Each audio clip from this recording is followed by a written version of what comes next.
مولاي صل وسلم دائما أبدا على حبيبك خير الخلق كلهم نبوي سيرت سيد الكونين والثقلين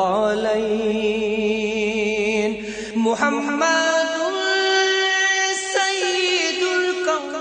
په دې خبرونه کې به تاسو ته د رسول الله صلی الله علیه وسلم د ژوند حالات په تفصیل سره وړاندې شي.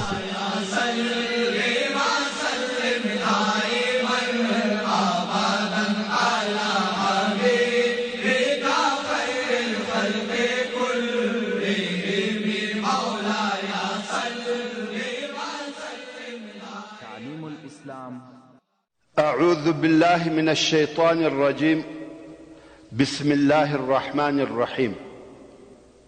إن الحمد لله نحمده ونستعينه ونستغفره ونعوذ بالله من شرور أنفسنا ومن سيئات أعمالنا. من يهده الله فلا مضل له ومن يضلل فلن تجد له وليا مرشدا. اللهم أرنا الحق حقا وارزقنا اتباعه وأرنا الباطل باطلا وارزقنا اجتنابه. أما بعد، السلام عليكم ورحمة الله وبركاته. محترم ورونو، څرنګه چې د رسول الله صلی الله علیه و آله وسلم مبارک سیرت د دنیا په هر ژبه سره موجود وو او موجود دی، او هر عالم دغه مبارک تاریخ څخه تر خپل وسه یو څه لیکلی دي. خو موږ پښتنو په پښتو ژبه سره داسې جامع کتاب نه درلودی چې په هغه کې دي د رسول الله صلی الله علیه و آله وسلم د ژوند حوادث او واقعات د تاریخ سره موافق او په پرله پسې ډول لیکل شوي وي.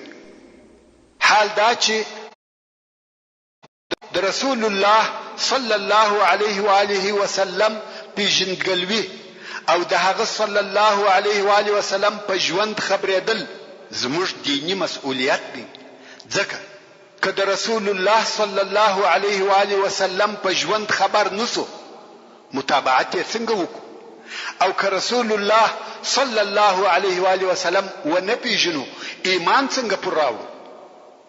خو د نن ورځې څخه تقریبا 10 کاله د مخه ما د سیرت النبی صلی الله علیه و آله وسلم په نامه سره د ټیپ د فیتو په واسطه یو مضمون ثبت او نشر کړ. البته هغه وخت د ځواني آخري وختونه و. آواز او د خبرو کولو توان او طاقت یو اندازه د ځواني پر قسم و.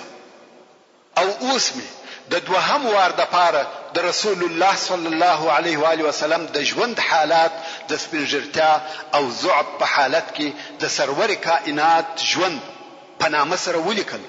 غواړم چې هم یې د ټیپ په پیتو کې ثبت کم او هم یې د کتاب په شکل سره ګرانو وطنوالو ته تقدیم کم. خدا وار نه هغه د ځواني آواز ته او نه د خبرو کولو توان او قدرت، مګر د هغه آواز او طاقت په عوض او بدله کې په دغه اوسنی لیکل سوي مضمون کې معلومات زیات سوي او ډیر سوي دي. په اول وار ثبتولو کې ما د خپل ځان و ناقص استعداد ته کتل، نو دا مې نه په خیال او نه تصور کې راګرځېده چې دغه نشر سوي سلسله دي دونه جهاني شهرت پیدا کړي او د خلقو به په دغه اندازه سره خوښ شي. حقیقتا زه نه پوهېدم چې دغه بیان زما د ناقص استعداد سره تعلق نه لري، بلکې دغه بیان د یو کامل انسان د ژوندانه بیان دی. دا د رسول الله صلی الله علیه و آله وسلم د ژوند بیان دی. څرنګه چې رسول الله صلی الله علیه و آله وسلم و ټول مسلمانانو ته محترم او مکرم، مرغوب او محبوب دی، نو خود د هغه محبوب سیرت هم محبوب وګرځېدی او د ګرانو مسلمان ورونو د طرفه تود هرکلی وسو.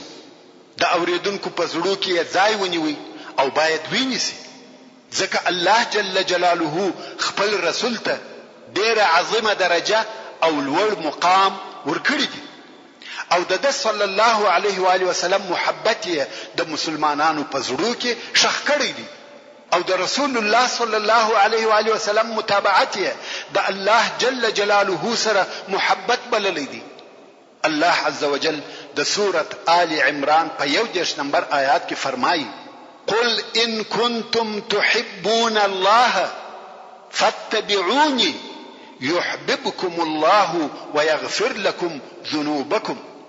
یعنی اے محمد صلی الله علیه و آله وسلم دوی ته ووایه کچیر تاسو د الله عز وجل سره محبت لري او محبت کوي نو زما متابعت وکړئ چې الله جل جلاله به تاسو سره محبت وکړي